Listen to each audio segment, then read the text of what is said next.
Queremos que teu nome continue sendo louvado enquanto vivermos, porque o Senhor é digno de toda honra e todo louvor. Nós estamos aqui para engrandecer o teu nome, mas também para receber de ti palavras de vida. E o tema geral desta semana é Apocalipse, uma resposta para a vida. Queremos pedir que o Senhor, então, conceda-nos essas palavras de vida, através do teu servo, o pastor Valdir Lucas, que tanto o Senhor já tem usado em vários lugares. Que mais uma vez seus lábios sejam usados por ti, e que tudo que ele falar sejam vindo direto do teu trono de graça, ao encontro de nosso coração. Então entregamos a nossa vida ao Senhor, entregamos o pastor e tudo o que está acontecendo aqui, para que tudo seja para a honra e glória do teu santo nome, em nome de Jesus. Amém. Eu não poderia deixar de agradecer à equipe de som, imagem, música, recepção. Vocês são excepcionais. Vocês estão de parabéns pela eficiência. Muito obrigado, porque vocês aceitaram esse desafio e pode ter certeza.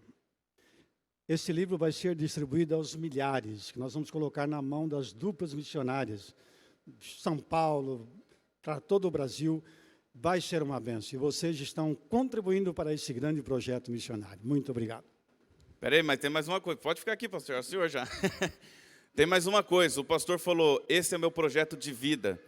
E esses livros eu vou distribuir a preço de custo. O pastor já tem feito um grande investimento particular, mas ele vai distribuir a preço de custo, tipo o Impacto Esperança, justamente para levar essa palavra do Apocalipse, essa mensagem que é uma mensagem que nós, adventistas, pregamos muito. Fica aqui, pastor, que Deus te use mais uma vez poderosamente.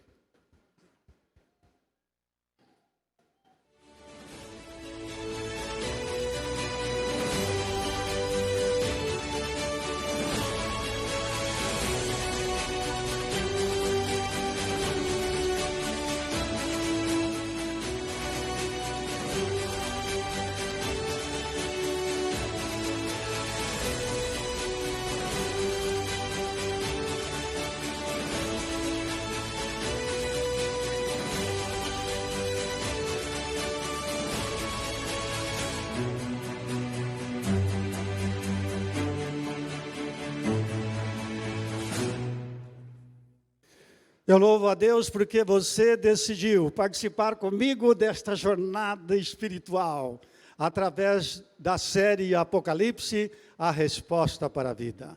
Tenho certeza que esta série vai mudar a sua vida para sempre. Muito obrigado, porque você decidiu estar aqui com a gente. E o tema de número 1, Apocalipse, um livro fechado ou aberto? O Apocalipse é um livro fechado que ninguém consegue entender, ou é um livro aberto, compreensível? Como é que começa o livro do Apocalipse? Vamos ver como começa o livro do Apocalipse. Revelação de Jesus Cristo, que Deus lhe deu, para mostrar aos seus servos as coisas que em breve devem acontecer, e que ele, enviando por intermédio do seu anjo, notificou ao seu servo João. Preste atenção uma coisa. Como é que começa o Apocalipse? Revelação de Jesus Cristo. Isso já nega que o livro está fechado, incompreensível. Revelação de Jesus Cristo, do Filho de Deus, do nosso Salvador, aquele que morreu em nosso lugar, ressuscitou, foi para o céu, mas vai voltar para nos buscar. Através do Apocalipse, Deus revela para nós os seus planos, os planos para uma vida feliz. Quais são os seus planos? Os seus planos estão em harmonia com os planos de Deus? Como que a mensagem do Apocalipse chegou até nós? Deus deu a revelação inicialmente para seu Filho Jesus Cristo, e Jesus Cristo envia a mensagem do Apocalipse a nós através de um anjo. Mas quem é este anjo? Sabemos que é o anjo Gabriel, aquele mesmo anjo que anunciou para João Batista o nascimento, para Zacarias, ou melhor, o nascimento de João Batista, o maior profeta que pisou na face da terra além de Jesus Cristo. É aquele mesmo anjo que anunciou para Maria o nascimento de Jesus Cristo. Aquele mesmo anjo que chegou ali no túmulo, retirou a pedra e diz: Jesus, ressurge, o teu pai te chama. É o principal anjo do céu. Ele só vem até a terra em ocasiões especiais.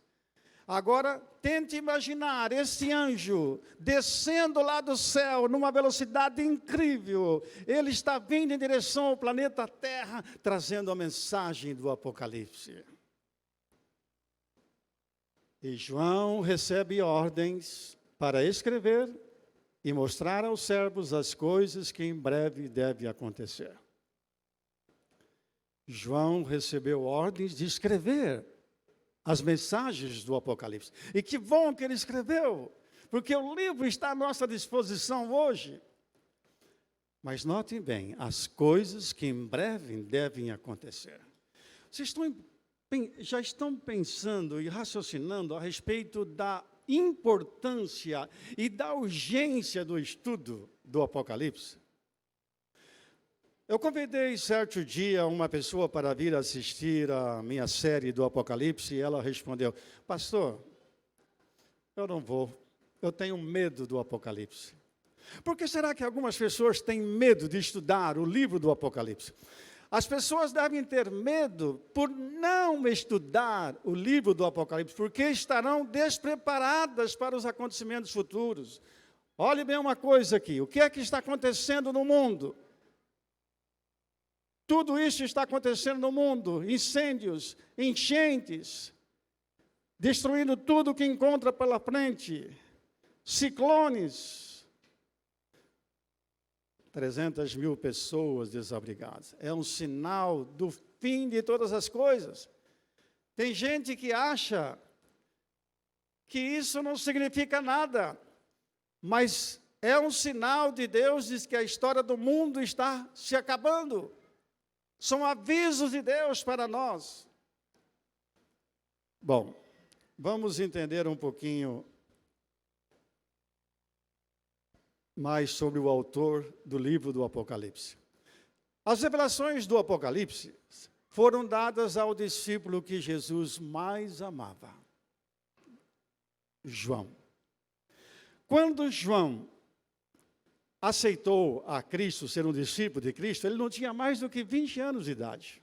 Era muito jovem, era o mais jovem dos discípulos de Cristo, mas também o mais íntimo dos discípulos, que Jesus muito amava. Vocês vão ver João ali na casa de Jairo, naquele momento emocionante que ele chamou a filha de Jairo, de 12 anos de idade, à vida. Vocês vão ver João lá no Getsêmani, observando Jesus Cristo em oração, e o seu suor se transformou em gotas de sangue, intercedendo por nós. Vocês vão ver também João junto à cruz. Jesus estava ali crucificado, e de repente aparece João trazendo a sua mãe. E Jesus olha para João e diz: João, por favor, cuide da minha mãe. E diz a tradição que João cuidou da sua mãe, de Maria, mãe de Jesus, até a sua morte. Vocês perceberam como João era muito íntimo de Jesus? Ele nasceu por volta do ano 10 da nossa era, e ele vivia na cidade de Éfeso. Vocês sabem que na época de João, Éfeso era uma grande cidade, mas hoje, se você visitar Éfeso, vai encontrar as ruínas da cidade, como está vendo aqui nessa foto. Acontece que o imperador Domiciano, exigia que todos o adorassem como um Deus, mas João se recusou a adorá-lo como um Deus. Então o imperador lançou João num tacho de azeite fervendo, mas ele, por um milagre, sobreviveu. Mas João continuou se recusando na adoração ao imperador. E agora ele vai ser exilado para a ilha de Patmos, que ficava a 90 quilômetros de Éfeso, no mar Egeu.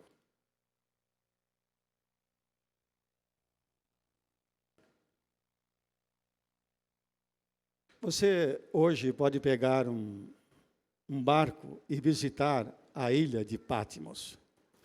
Já tem mais de 3.000 pessoas habitando lá. Mas na época que João foi exilado para a ilha de Patmos, a ilha não tinha ninguém habitando, era um lugar totalmente deserto. Um lugar de segurança máxima para os criminosos. Mas ali naquela ilha, João tem um encontro com o próprio Jesus Cristo, se torna para ele a porta do céu. Olha o que diz Apocalipse 1, verso 3.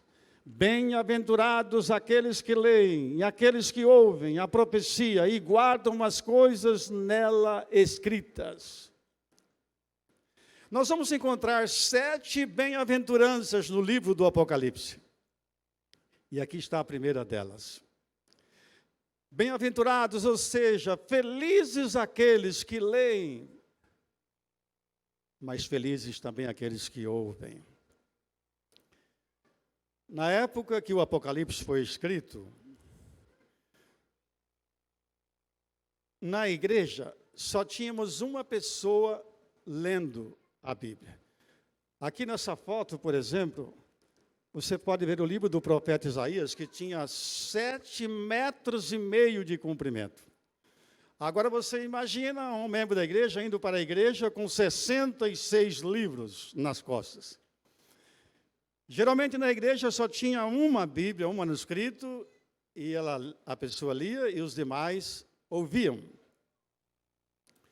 Qual que é o melhor método para nós entendermos o livro do Apocalipse? Qual foi o método de Jesus? E começando por Moisés, discorrendo pelos profetas, expunha-lhes o que a seu respeito constava nas Escrituras. Nosso Senhor Jesus Cristo utilizou um método para explicar as profecias, começando por Moisés, os 5 primeiros livros da Bíblia, depois pelos profetas, os demais livros do Velho Testamento. Então, meus queridos, dos 39 livros do Velho Testamento, 27 são citados no Apocalipse. O livro do Apocalipse é composto de 404 versículos, mas 276 são citações de outros autores inspirados. Então, agora vocês sabem que a chave que abre os mistérios do Apocalipse está no Velho Testamento. Qual foi a forma que Deus usou para dar a João as revelações do Apocalipse? Apocalipse 1, verso 11. O que vês, escreve em livro e manda às 7 igrejas. Esta expressão, o que vês, aparece 73 vezes no Apocalipse. Qual foi o método, então, usado por Deus para as revelações do Apocalipse? Através de visões. Mas, olha um outro método. Voltei-me para ver quem falava comigo. Anjos desciam dos céus para falar com João. Até mesmo o próprio Jesus, como vamos constatar nesse versículo. Voltei-me para ver quem falava comigo. E voltando vi 7 candeeiros de ouro. E no meio dos candeeiros, um semelhante ao Filho do Homem. Que emoção para o apóstolo João. Já haviam se passado 65 anos que ele não via a figura amável de Jesus Cristo. A última imagem que ele tinha de Jesus era do Jesus crucificado. Mas agora João vê Jesus glorificado, andando no meio dos 7 candeeiros. Que coisa maravilhosa. Por que será que o livro do Apocalipse foi escrito em símbolos? O apóstolo João, no capítulo 8, relata o seguinte: para que vendo não vejam e ouvindo não entendam. O Apocalipse é uma espécie de um código espiritual. Só vai entender o livro do Apocalipse aqueles que realmente querem colocar a mensagem do Apocalipse em prática.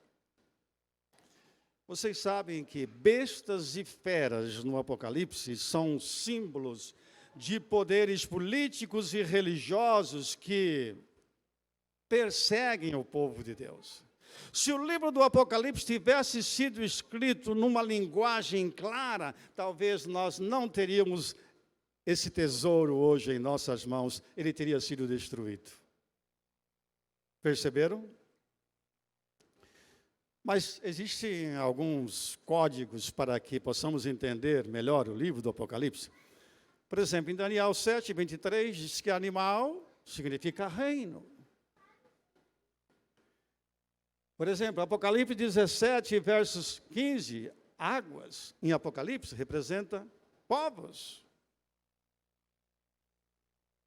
Um dia profético, Ezequiel 4, verso 6, representa um ano literal. Mas o Apocalipse apresenta a figura de uma mulher vestida do sol, com uma lua debaixo dos seus pés e uma coroa de 12 estrelas na cabeça. Que revelação especial nós temos em Apocalipse 12. Vamos ter uma aula inteira para explicar esse capítulo. Mas se você vai mais para frente, lá em Apocalipse capítulo 17, você vai ver uma mulher prostituta, montada numa besta de 7 cabeças e 10 chifres, e ela tem um cálice cheio de abominações na sua mão. Esta mulher representa a falsa igreja, que nós também vamos estudar nessa série Apocalipse. Lá em Apocalipse capítulo 11, fala das 2 testemunhas. Vamos ler no verso 3. Darei as minhas 2 testemunhas que profetizem por 1260 dias, vestidas de pano de saco. A grande pergunta é a seguinte: quem são essas 2 testemunhas? Ela profetizou por 1260 anos, vestida de saco, ou seja, de luto. E vocês sabem, a época da Inquisição, a Bíblia foi proibida de ser manuseada e lida pelo povo. Então, ela profetizou vestida de saco. Então, nós sabemos que essas 2 testemunhas se referem ao Velho e ao Novo Testamento. Olha o que diz no verso 9. As nações contemplam o cadáver das 2 testemunhas por 3 dias e meio. Espera aí, pastor, o senhor está querendo dizer que a Bíblia morreu? É isso mesmo. Meus queridos,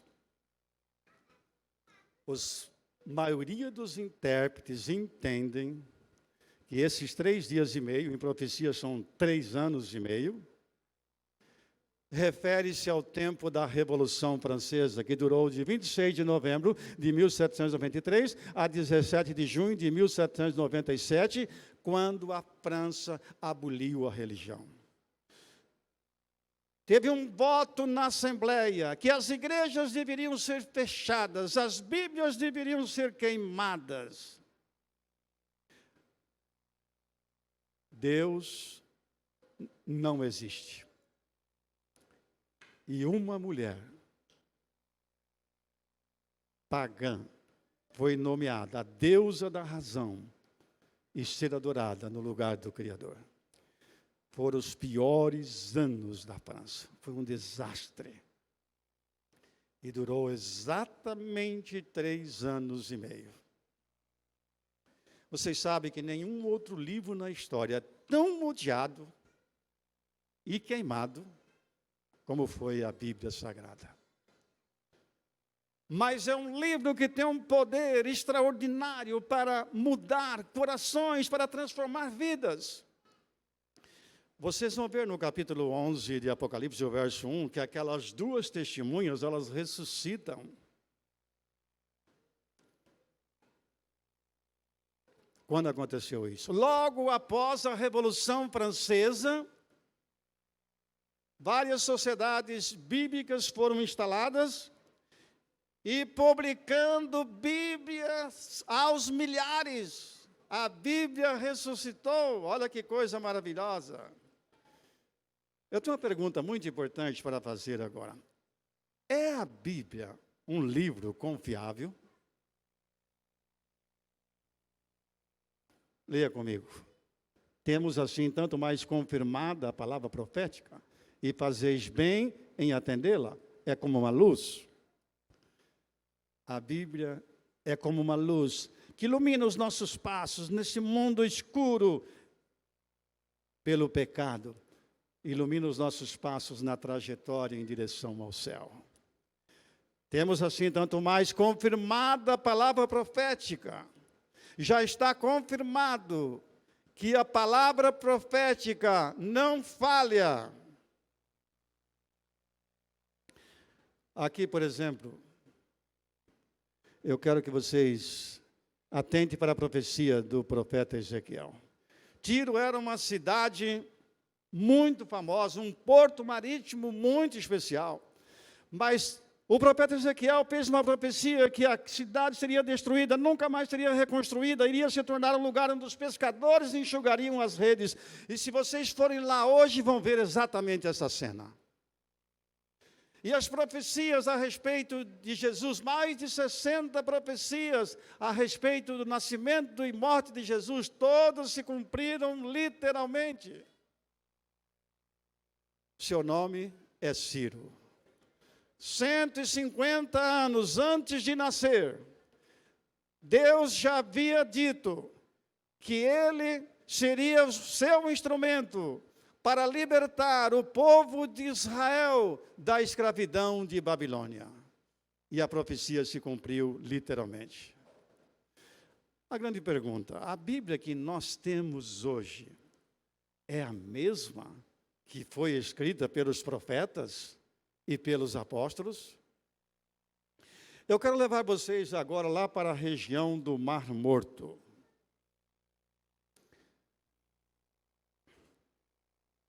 Eu estou tentando flutuar aqui no Mar Morto. Vocês sabem que o Mar Morto, 25% é sal. E é uma delícia, porque você não afunda. Mas isso não é o mais importante do Mar Morto. Você vai andando pelas margens ali do Mar Morto, e você vai encontrar uma caverna, chamada Caverna de Qumran. Foi com muita emoção que eu entrei nessa caverna. Os antigos essênios, eles moravam nessas cavernas, era um povo muito conservador, que conservava manuscritos de geração em geração. A história é a seguinte, foi no ano 1947, um garotinho beduíno, pastoreando as ovelhas de seu pai, procurando uma ovelha perdida, entrou nesta caverna, à procura da ovelha, não achou a ovelha, mas achou dentro de um vaso os manuscritos da Bíblia. Todos os livros da Bíblia, com exceção do livro de Esther. Meus queridos, eu perguntei se a Bíblia que nós temos hoje é a mesma que foi escrita lá pelos profetas e pelos apóstolos. Qual não foi a emoção ao conferir os manuscritos encontrados aqui nessa caverna e em outras cavernas, compará-los com a Bíblia que nós temos hoje e certificar de que esta Bíblia é a mesma, não foi deturpada em nada. Amém? Aqui eu tenho uma cópia do manuscrito da Bíblia. Mas se você ainda não foi a Israel, quando for, não deixe de visitar o museu em Jerusalém. Porque ali nesse museu estão esses manuscritos do Mar Morto.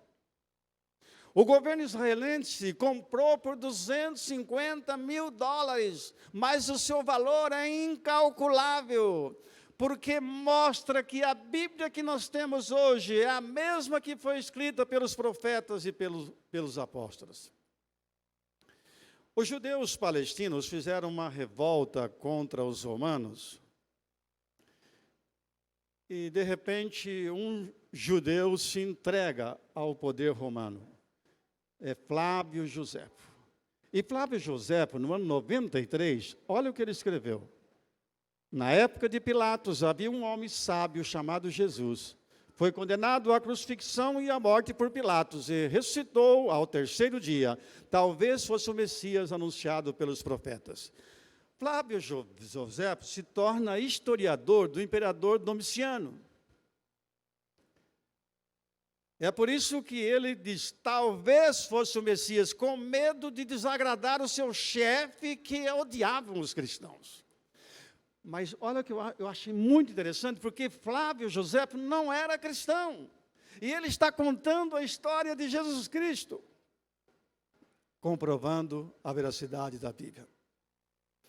Aliás, nós temos 10 escritores não cristãos que falam da história de Jesus Cristo e da Bíblia. Nós temos 36 mil citações de autores não cristãos, provando a autenticidade da Bíblia. É a Bíblia um livro confiável? Sem dúvida alguma. Do que nos adverte a profecia?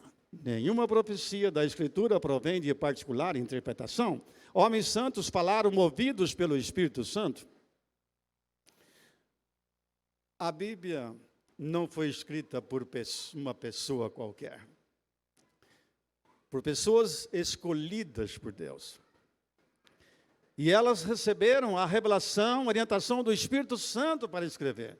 É por isso que a Bíblia não tem contradição. Todos os autores receberam a iluminação para escrever da mesma fonte, que é o Espírito Santo. Quanto da Bíblia é inspirado? Toda a Escritura é inspirada por Deus e útil para o ensino e para a correção. Quanto da Bíblia é inspirada? Toda a Bíblia. Não apenas o Novo Testamento, mas também o Velho Testamento. Lá em São João 5,39, Jesus diz mais ou menos assim, você quer um dia ir para o céu? Examine as Escrituras e coloque em prática. O Novo Testamento só começou a ser escrito 30 anos depois. Então, a Escritura que Jesus está fazendo menção aqui é exatamente o Velho Testamento.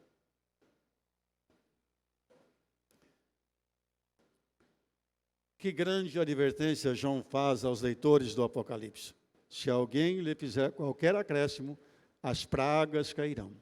Se alguém tirar qualquer coisa das palavras do livro desta profecia, Deus tirará a sua parte da árvore da vida. Essa mensagem profética é extremamente importante. Mas ela não pode ser alterada por nós humanos. Se nós tirarmos alguma coisa da mensagem profética, Deus vai tirar de nós o direito de participarmos da árvore da vida, ou seja, do céu. Vocês sabem que Adão e Eva, eles participaram do fruto da árvore da vida no tempo que ficaram ali no jardim do Éden. Infelizmente, eles pecaram e não puderam mais participar e começaram a morrer. Porque o fruto da árvore da vida tem essa propriedade de nos conservar sempre jovens, cheios de vida, de vigor. Adão e Eva saíram do jardim do Éden, mas com um plano de voltar para lá.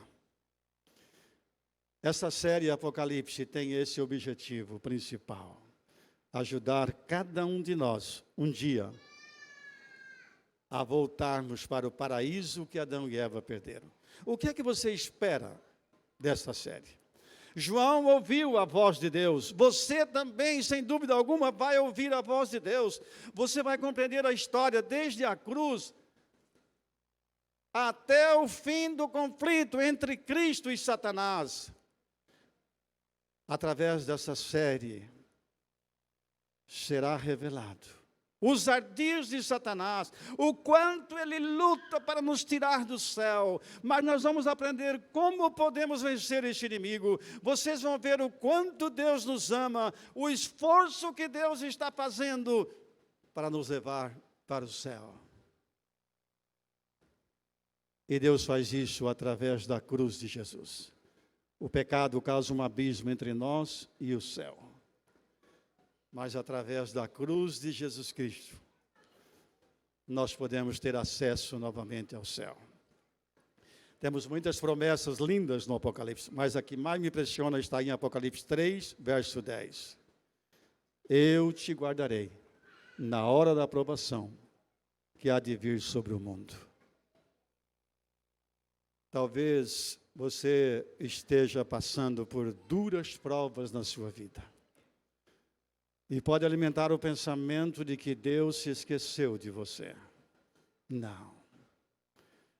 Ele tem essa promessa preciosa. Eu te guardarei na hora da aprovação.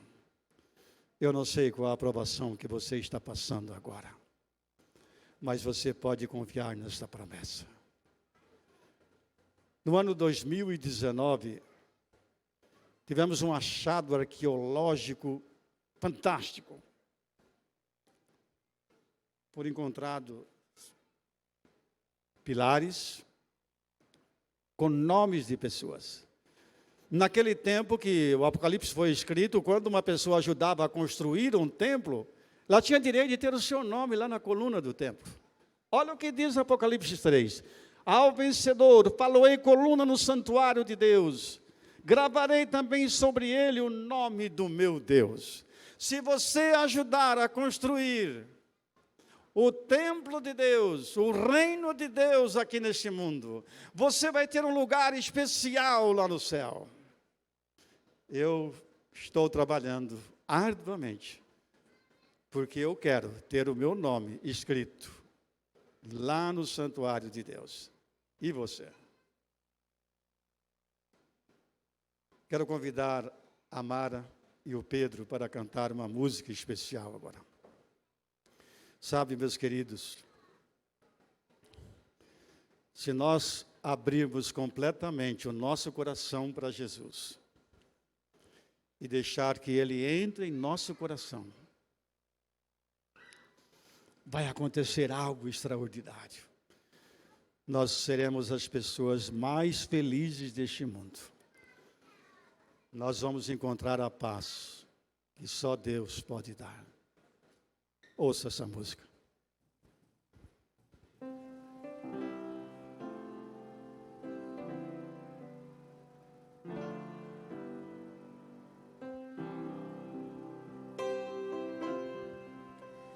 Cristo hoje está chamando, quer lhe dar muito amor.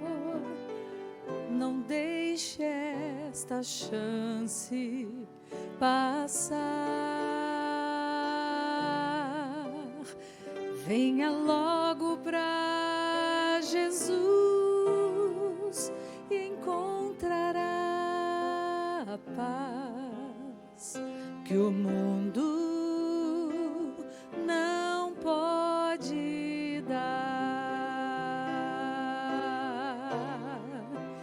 Esse é o momento de entregar seu coração a Cristo. Ele hoje está chamando, quer lhe fazer feliz. Basta só você se entregar. Se você procura alívio para o seu coração, em Cristo irá encontrar, esperando Ele está a sua decisão. Venha logo sem hesitar.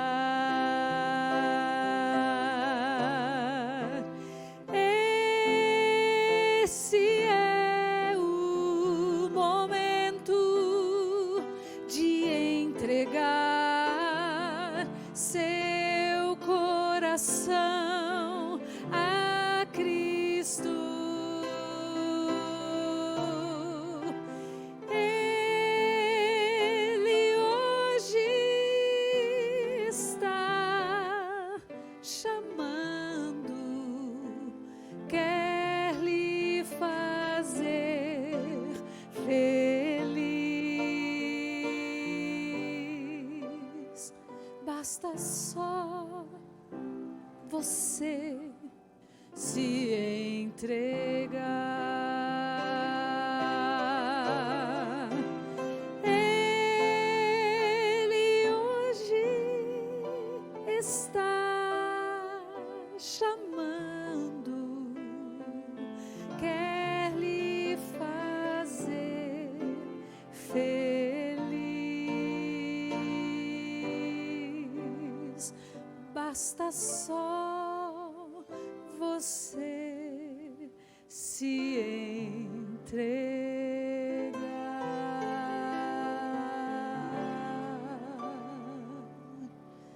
Seguirei a meu Jesus.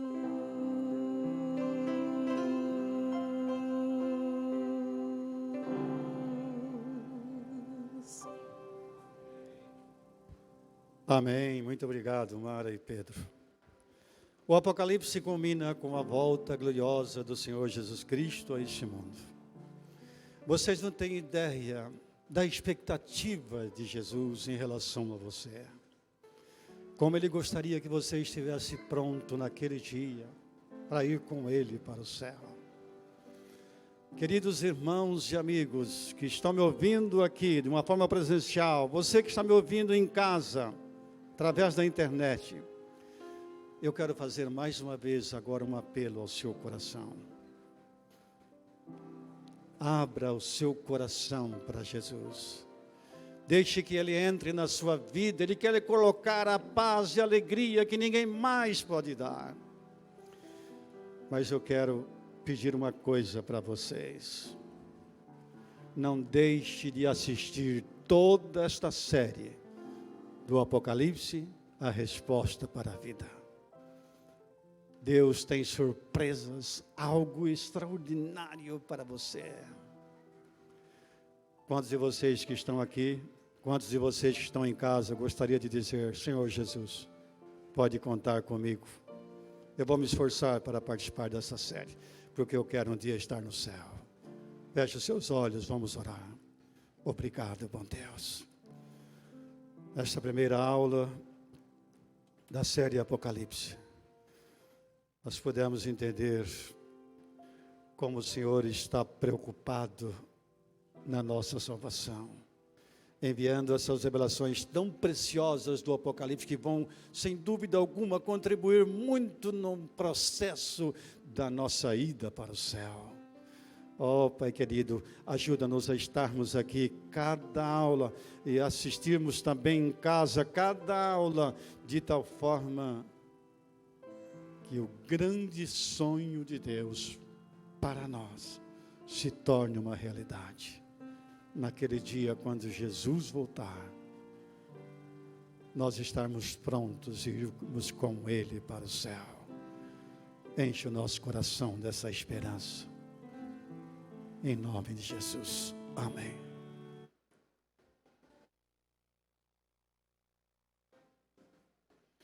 Próximo estudo. O Apocalipse revela o porquê do sofrimento.